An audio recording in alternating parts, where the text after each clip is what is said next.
this video we are looking at some of the flowers we are putting on for a project for next year.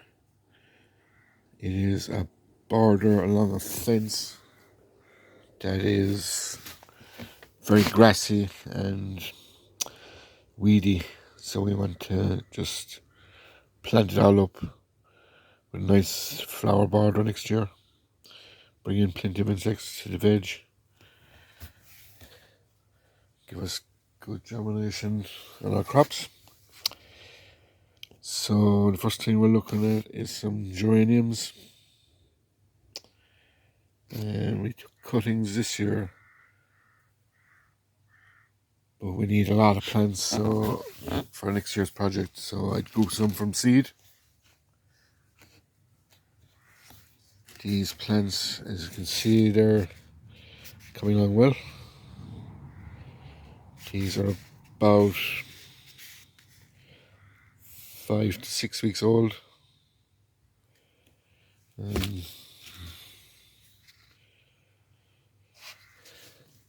Most people would probably not sow these till next year,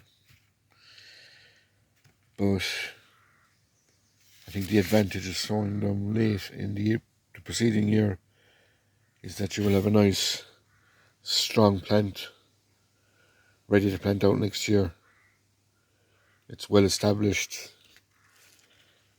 and you have better chance of success at your planting. So those are the geraniums. I also have got some dahlias here.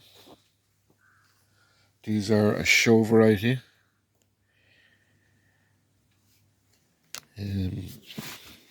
These are slightly older, maybe 7 weeks old.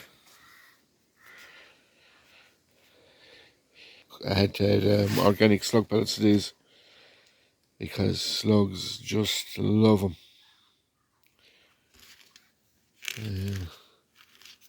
There was a bit of damage here and there, but overall they're not too bad.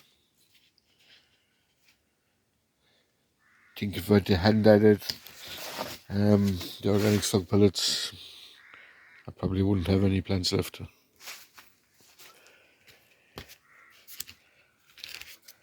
So again, the advantage of starting these late in the year is that you will keep them ticking over during the winter, and as soon as temperatures start to warm up next year, they will take off and you are starting from a well-established plant again.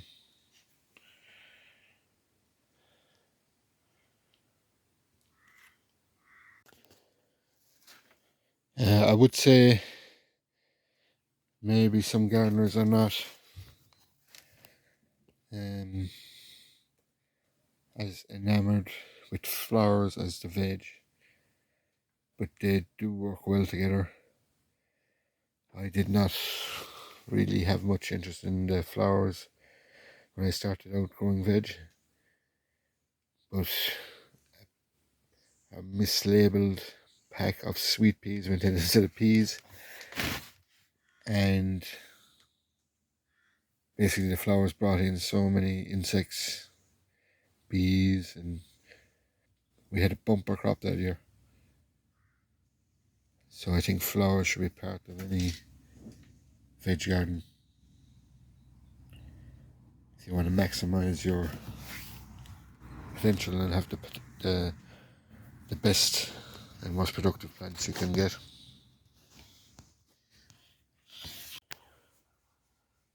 So I want to sow some more seeds for more flowers.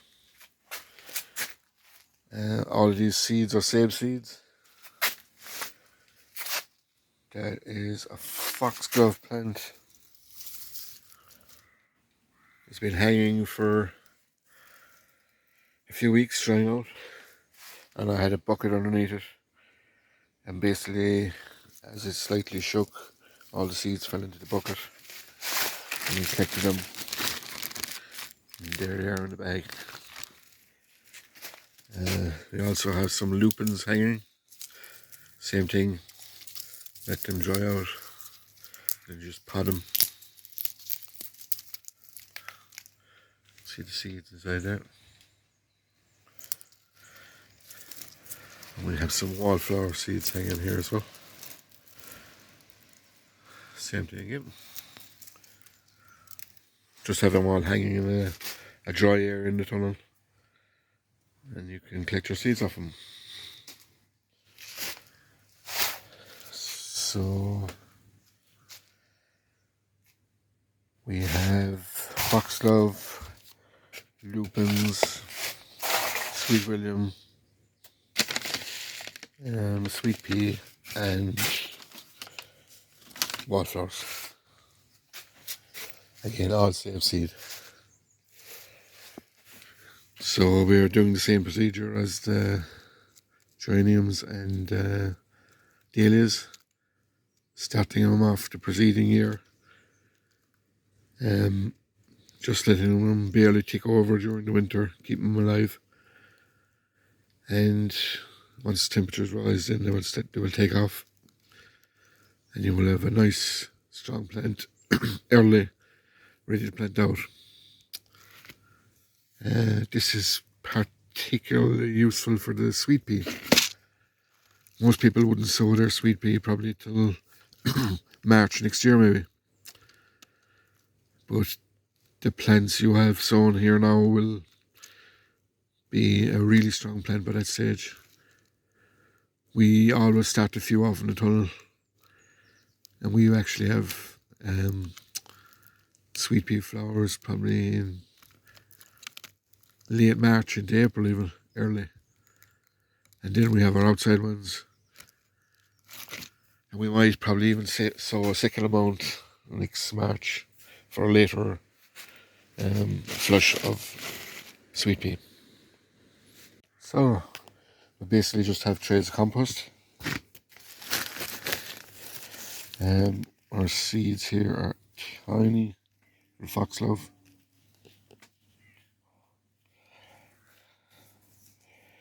So we can be fairly liberal with the seeds. We have a lot of them.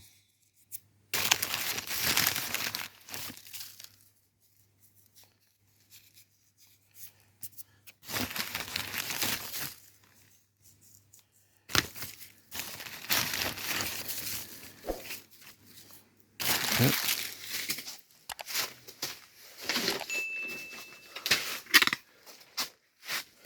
So our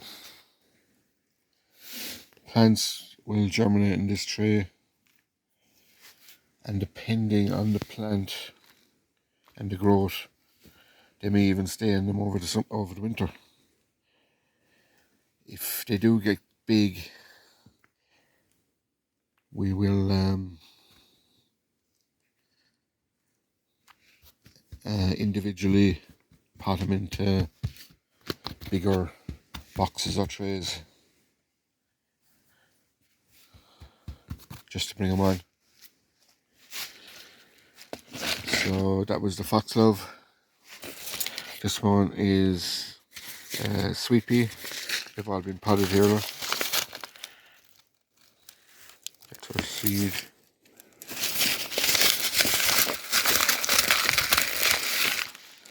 So same thing. Just a liberal sprinkling on the flat tray.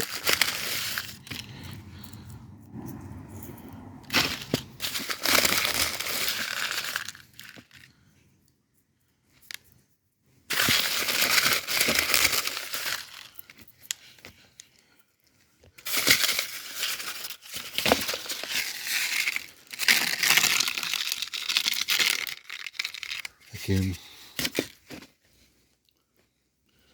pretty liberal with the seeds, because not all of these are going to obviously germinate. Hopefully a good percentage will germinate, and we can then pick and choose our best plants for the project next year.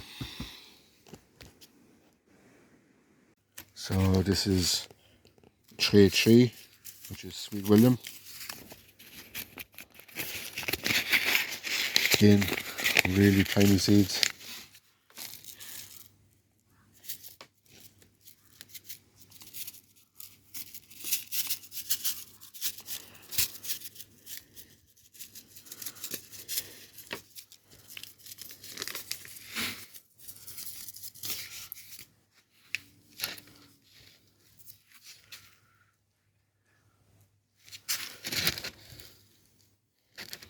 Of course, remember to label all the trays, or in a few weeks' time you won't know what you have.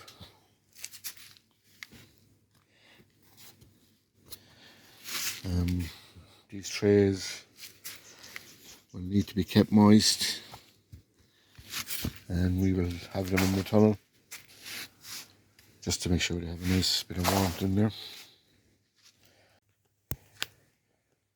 So this is tray 4, which is lupins.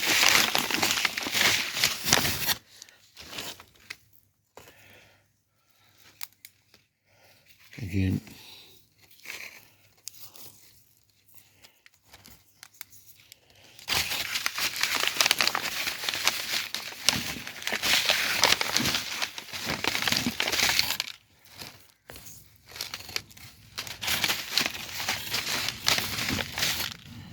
pretty liberal with planting again. You have plenty of seeds from your seed saving. Obviously you can buy all these seeds as well. Packets of lupin seeds, packet of sweet pea seeds.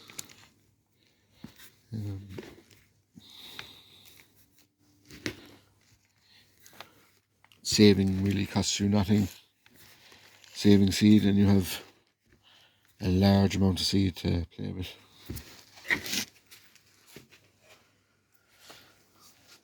Yep, so that is lupins, and the last tray is wallflowers.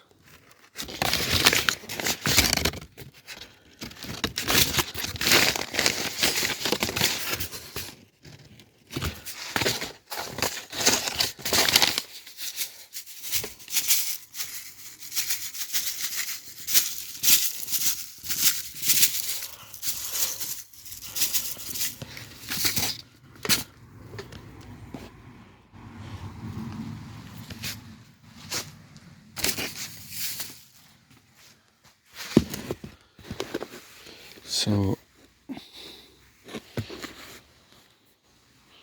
again, cover them up.